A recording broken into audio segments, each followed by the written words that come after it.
Ok, vamos lá. Agora eu cresci. Tomou Danoninho. Tomei Danoninho de novo. Para com essa porra, hein? Para com essa porra desse esculacho, tá?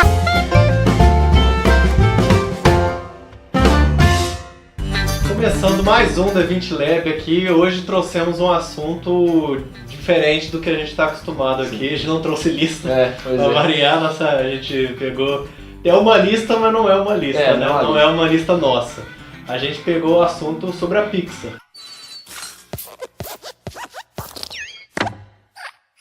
Muito querida por todos, né? Essa grande empresa de animação. O estúdio de animações Pixar. E a gente não queria enviesar tanto uma crítica dos filmes da Pixar. Ou uma lista dos melhores filmes. Uma lista dos melhores filmes da Pixar. Mas aí a gente pegou uma lista que tem a ver com a própria Pixar como empresa, né? Sim. Como uma produtora de animações. Uma empresa que conta grandes histórias, acho que esse é o grande ponto. A gente vai falar um pouquinho sobre a Pixar, obviamente, porque não tem como falar da Pixar sem falar dos filmes dela em si, dentro dos filmes dela. Mas a gente depois vai focar um pouquinho mais nessa...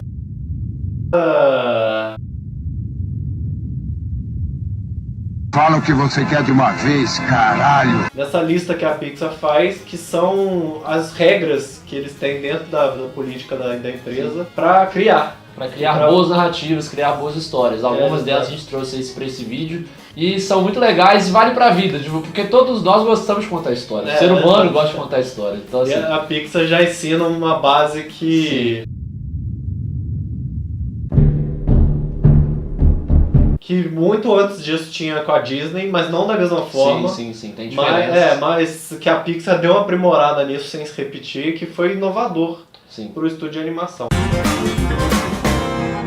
Bem, pra quem não sabe, a Pixar já venceu 8 Oscars, Thiago, de melhor animação. E assim, inclusive ano passado, quando venceu de melhor animação, também concorreu ao Oscar de melhor roteiro original, com Divertidamente, esse ano, né? O filme foi lançado ano passado. Então, assim, é uma empresa que conta boas histórias para crianças e para os adultos. Porque você vê que é um filme que não tem essa muito de idade, né? Todo mundo gosta de assistir, coisas desse tipo. Por isso que essas regras narrativas da Pixar funcionam muito bem. A Pixar é diferente de muitas histórias infantis, que vai pro público infantil e o adulto não aguenta, tipo, sei lá, Galinha Pintadinha. Sim. É uma coisa voltada... Aquela coisa viciante. Exclusivamente pra criança, não é pro público adulto. E a proposta da Pixar em fazer animação é mostrar também que o adulto também pode se divertir e se emocionar com as histórias. Exatamente. As cores, né, a animação chama a atenção de uma criança, mas a densidade da história, ela prende um adulto também, né? E ela é aquela, porque assim, ela não chega a ser uma animação do Tim Burton, que é feito para um adulto que gosta de uma coisa mais sádica, mais de terror, mas ao mesmo tempo ela consegue ter aquele lado infantil, mas com metáforas, com ensinamentos da vida adulta, né? Acho que isso é muito legal. Exato. E tanto é que no Oscar desse ano ela concorreu ao Oscar de roteiro original. Pois é. É a primeira vez um filme da Pixar de animação concorrendo a roteiro original. Porque realmente merece, o universo de Divertidamente é muito bom. Que é algo raro de ter. Sim, a Pixar foi e quebrou a regra.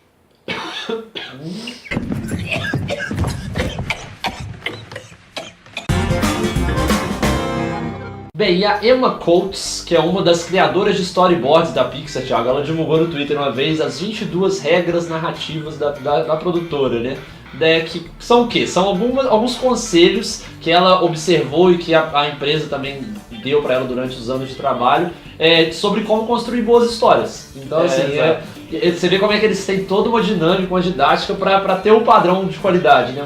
Manter aquele selo de qualidade da Pixar. A Pixar tem uma vantagem que às vezes muitos estúdios grandes de Hollywood não fazem, que é colocar a criação para quem é criativo. Sim. Não é colocar o encaminhamento, o rumo da história na mão de um produtor que mexe com a parte financeira. Dinheiro, que a gente já até criticou aqui uma vez. Falando. A Pixar, ela colocava isso na mão de quem estava criando, de quem tinha ideia, a gente vai desenvolver isso. E dentro disso ela conseguiu criar essas regras de E até a dinâmica de prazo, né? Eles estipulam assim, você pode ficar uma semana sem trabalhar, mas, por exemplo, se você entregue no prazo que a gente determinou, então assim, isso ajuda muito na qualidade dos filmes, além das regras narrativas que a gente vai ver agora.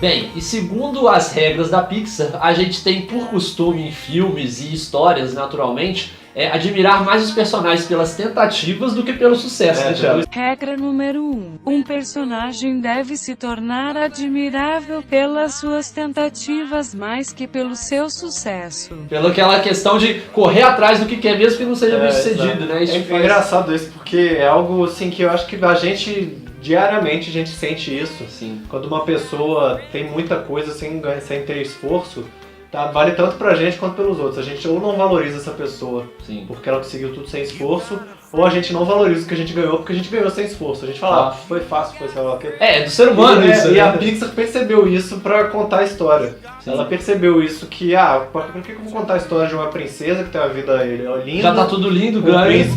Com o príncipe encantado da vida dela. Porque isso já era feito pela Disney, então não tinha sentido. Além de já ser feito pela Disney de uma forma bem feita, sim. A Disney também tinha... Tem um mérito nisso.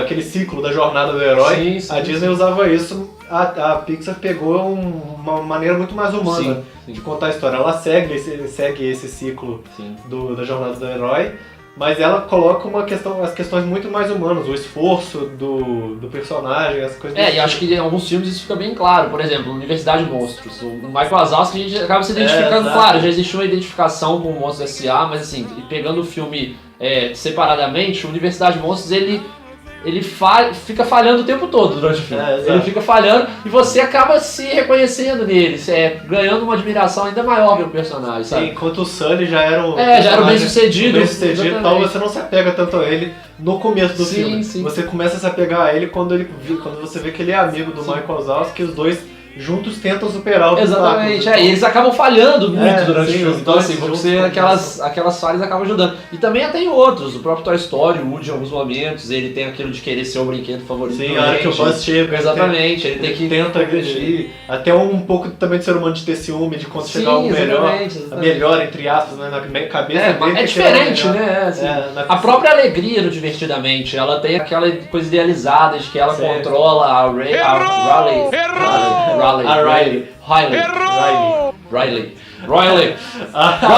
Ray o despertar. A Ray o despertar da alegria.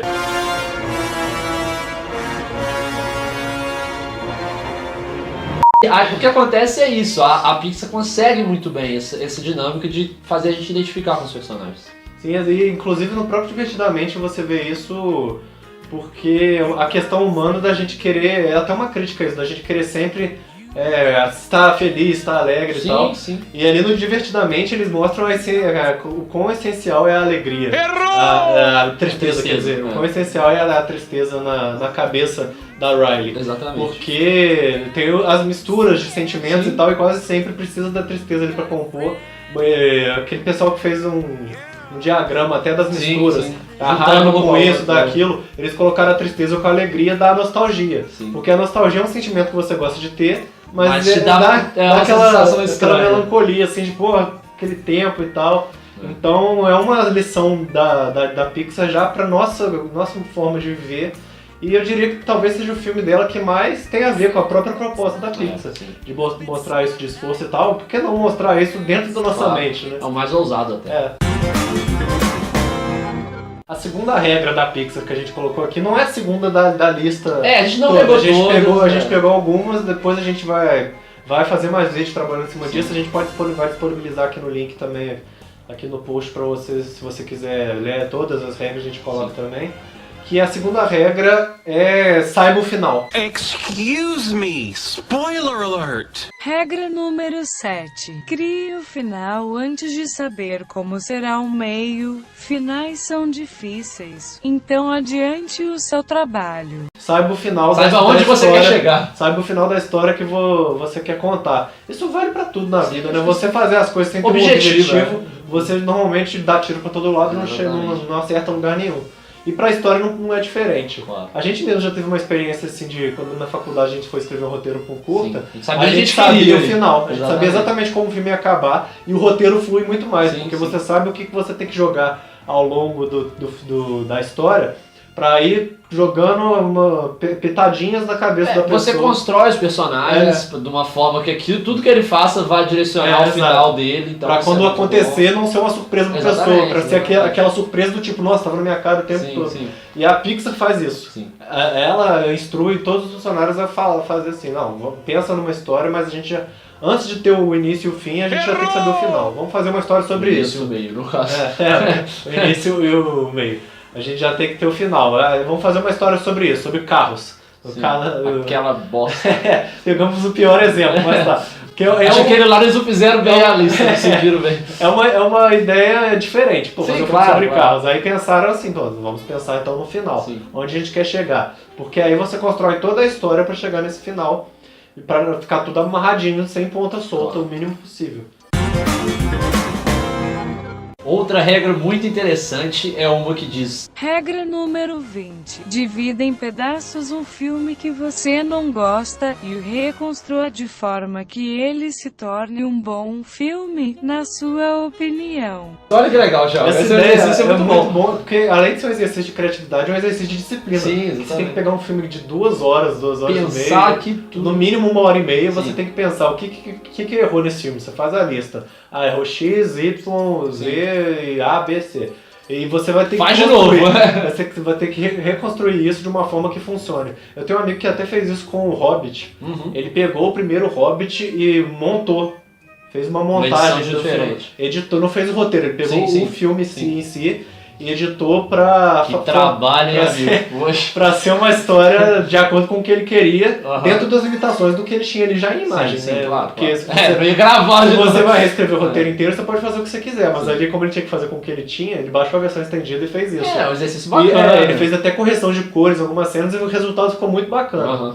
E isso é legal pra você... Pra você que é fã, que você gosta de contar história. Além de você fazer isso porque você é fã de uma história... Sim. Ele é fã de Senhor dos Anéis, não gostou muito do Hobbit, pegou e fez do jeito que ele gostaria. Do que ele queria. Então, não tem por que você não tentar fazer esse exercício, porque a crítica ela te faz evoluir, né? Você tentar encaixar ali, você se joga na pele até do próprio roteirista, né? Porque... Caralho, o que foi isso?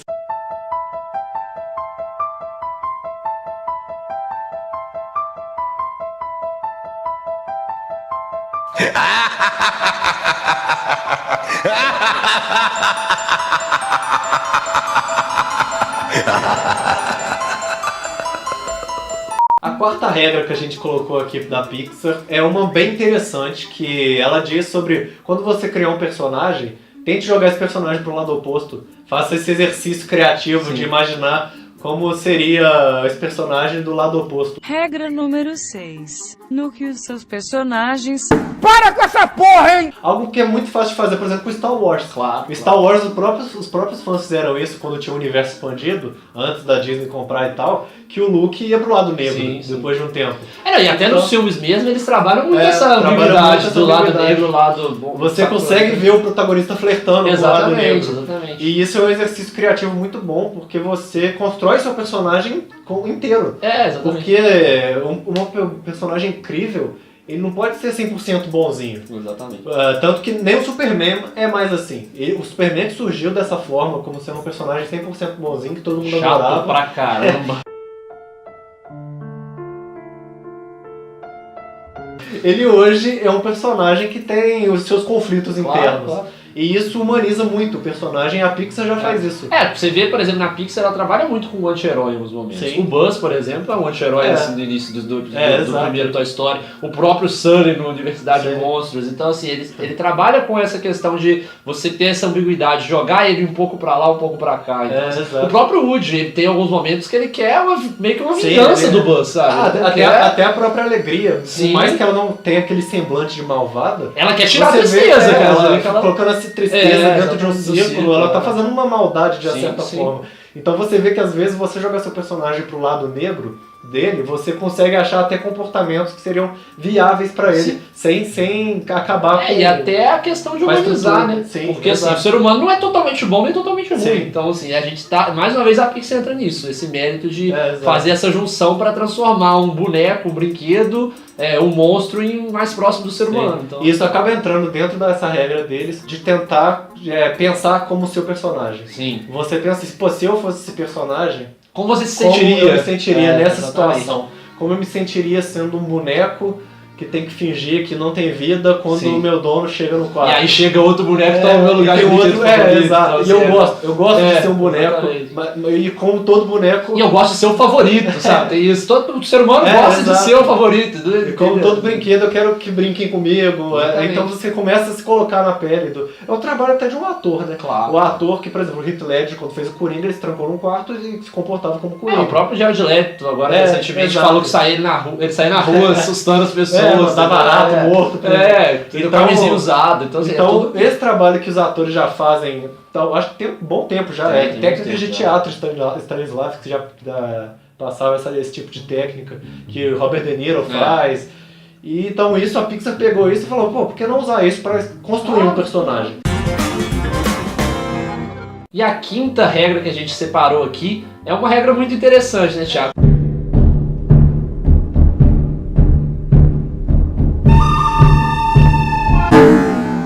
Aquela de tirar o óbvio da sua cabeça, ou seja, descarta a primeira, a segunda, a terceira, a quarta, a quinta ideia e vai pra frente, vão tentar inovar. É o clichê, pense fora da caixa. Claro, né? claro. Mas dessa forma que a Pixar faz é até diferente, porque assim, é muito fácil você falar, pensa fora da caixa. Aí o cara vai ficar horas pensando, fala, não, descarte a primeira ideia que a Pixar fala, por quê?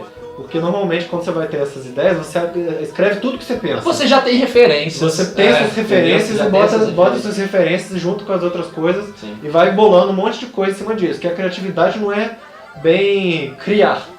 Você juntar dois conceitos diferentes para formar um outro. É a junção de conceitos diferentes. Exatamente. Essa é a ideia da criatividade.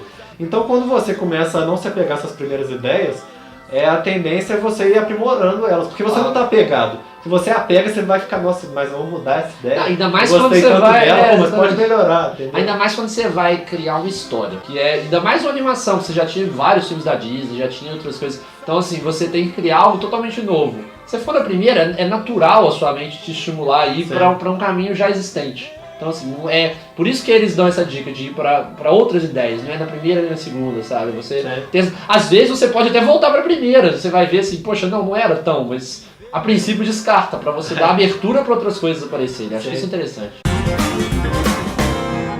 Chegando ao fim, é mais um D20 Lab. Se você curtiu as regras da Pixar... As rédeas da Pixar. Se você curtiu as regras da Pixar, deixa o like aqui embaixo.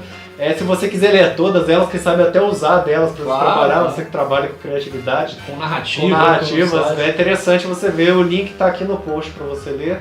E não se esqueça de compartilhar o vídeo, se inscrever no canal, aquela palhaçada de sempre que a gente fala aqui. Redes sociais. A mendigagem de sempre que a gente fala, as redes sociais estão aparecendo aqui na tela. Até o próximo vídeo. Falou!